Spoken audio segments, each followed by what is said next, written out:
I'm just happy to be here, man. Like, being on Seton Hill's campus is obviously they're a zone partner, and just means a lot to be here and like see the culture grow. Honestly, it's amazing to see what they can do in like only a couple of years. Just love being here. Love seeing the kids get after it and put the work in, because that's what it's all about at the end of the day. First and foremost, I'm grateful to be here. It really is about people, and I think the people we've met, the people who have made this possible, are the reason why they're as successful as they are. Yeah, it's bigger than sports.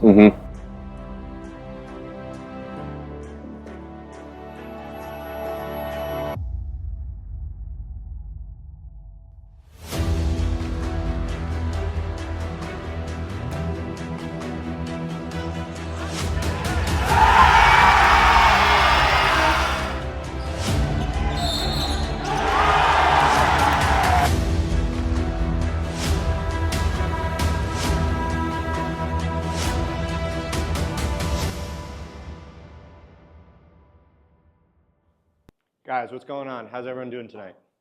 Good, man. We couldn't be more pumped to be here. Honestly, 8:30, on a weeknight, for you guys to show up the way that you do, kudos to y'all. Honestly, I just want to set the tone by saying that. But my name is Eric Poldrew. I'm one of the co-founders at The Zone, proud partner of Seton Hill. I've been working with y'all for about, year 3 now.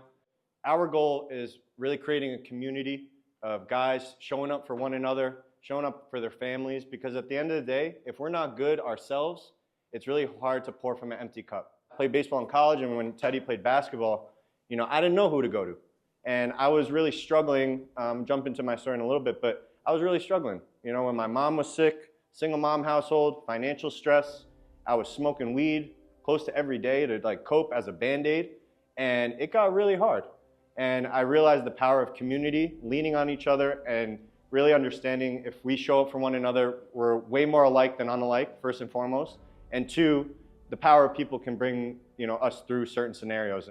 And they helped me get through it, right? And they helped me get out of a dark hole. Single mom, like I mentioned, literally 10 days ago. But I'm here because I want to show that it's okay if you're going through something. You might not have the words to share it. You might get emotional like I'm about to get. But it's your brothers that can help get you out of that. And just check in on each other, man. Check in on each other. That's all I ask. Upperclassmen, underclassmen, underclassmen to upperclassmen, captain to non-captain, brother to brother, man to man, most importantly. That's my only ask for you guys after leaving this room, man. Because we're here for each other, and that's the only way that we can improve our world is if we show up for one another, and if we're leaders, and we lead with compassion and empathy. So This man right here to my right, it's as resilient as it gets. So can we get a round of applause for my man, Eric?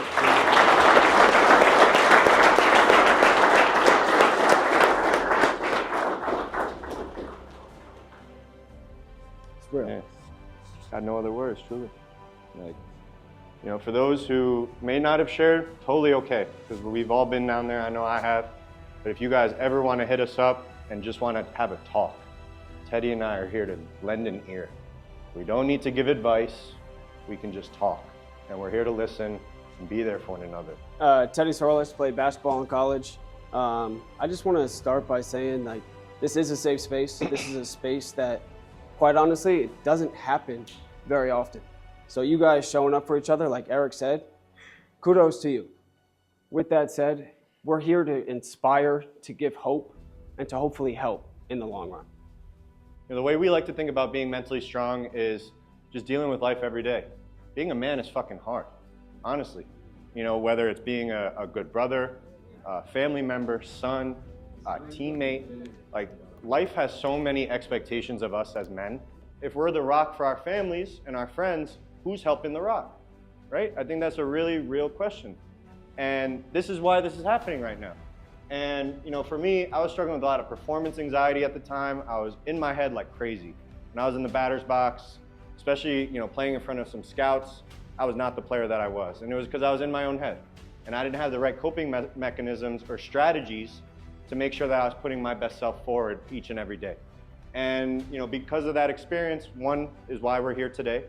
But 2, how do we help shape the next generation of athletes and make sure that you guys have the support so you guys can be your best selves, not only on the field, but also off the field. Life throws curveballs at us each and every day. We deal with events that change our life for good.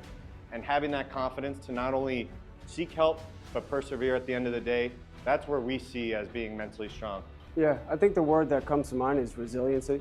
I think that's a word that's pretty profound when it comes to sports. Regardless of what happens, right, you still keep playing. Regardless of the score, regardless of how much time is left, you keep playing regardless of what happens, you roll with the punches, and until that buzzer sounds, you just keep going. But it really is just one step at a time, and I'm a big Kobe fan, so Kobe always used to say, you know, you get 1% better in the long run, you'll be all right. I say this as modestly as I can. My junior year of high school, I led the state of New Jersey in three-pointers. So what? My senior year, after that season, I sucked. I could not put a ball in the ocean. The reason for that was because I lost my friend to suicide. And in that time, I was thinking about taking my own life. And I made an attempt on my own life. My coach didn't know, my teammates didn't know, I didn't open up to anybody. I didn't know who to open up to, I didn't know where to go. I didn't think anybody cared, I didn't think anybody would be able to help me. But it was until I opened up, I didn't know who I was. I was only the basketball player, right? So I was trying to get into school, I was trying to get recruited in AAU circuits and all this bullshit. I made it, I got there, check. When I got to Babson College, I had back-to-back hip surgeries. And from going to only being a basketball player, from no longer having that outlet, from no longer having that option or that identity, I was lost. I couldn't go to the gym, couldn't find my outlet, I couldn't find my solace or my peace in the place that I always only knew. When I had those back-to-back hip surgeries, I had to find something else.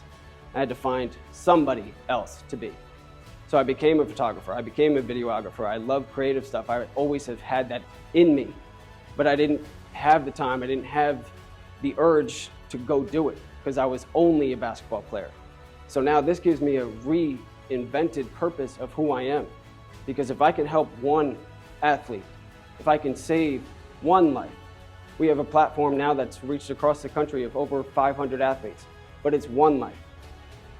Because as I progressed throughout my collegiate career, my second and third year, in between that gap, I lost another teammate to suicide. And that just makes it real. That hit home because it wasn't just one, it was two. And I didn't feel comfortable enough to be around conversations like that, especially being a survivor myself. And it's still hard to talk about, you can all tell. It's hard. I still have dreams, I still see them, I still talk to them. It doesn't get easier, but you have to confront it head on. I now know what works for me. I now know those certain habits, certain techniques that I can do to help myself. Because at the end of the day, like Eric said, you cannot pour from an empty cup. I can see firsthand the environment that a coach is able to create and what that does for everybody. And I've been fortunate enough to play with a coach that creates an environment for us to be the best version of ourselves. So I have to be able to pour into myself. I have to be able to do what makes me happy first. Because I'm now at that place, and I'm proud and grateful to have said that because I couldn't say that 3 years ago. I'm at my peace, my place of peace because I have my purpose. This is it. This right here, what we're doing today, is my purpose. Because again, it's just about one life. If I get the opportunity to connect with one of you and hopefully hit home, hit you in the heart afterwards, that's a job well done. That's a win today. We walk out of here 1-0. You are more than an athlete.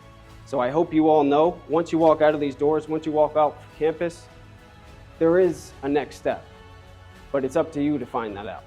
I can guarantee everyone in this room has a very unique set of skills that post-graduation, you guys are going to be able to easily use. It's just tapping into it and finding it within yourself, right? What makes you happiest? What makes you tick? What makes you energized in the morning when you get out of bed? Yeah, and we talk about the power of people. Guys, look around you. Yeah, this is incredible. Seriously, I mean, there's not many athletic departments that show up for each other like this. You guys are part of one family, and I hope you do realize, like we talk about being where your feet are, like Look around you. You have 5, maybe 6 different teams all together in one room for one certain cause, one conversation that doesn't happen. But you guys are in a special community, special family that really nobody else has. So I hope you really do show gratitude to not only your teammates, but those who show up to your games. Seeing the basketball team last night get a great win, seeing the baseball team and the football team show up, that's awesome. That's how it should be. That's a family. That's a true family. And to now be able to connect with Hadara and the other phenomenal administrators that you have here, that's special. It really is. So hold on to that tightly. And the last thing I want to say is just keep going. Yeah. Keep it very simple. Take one step at a time and just keep going. Yeah.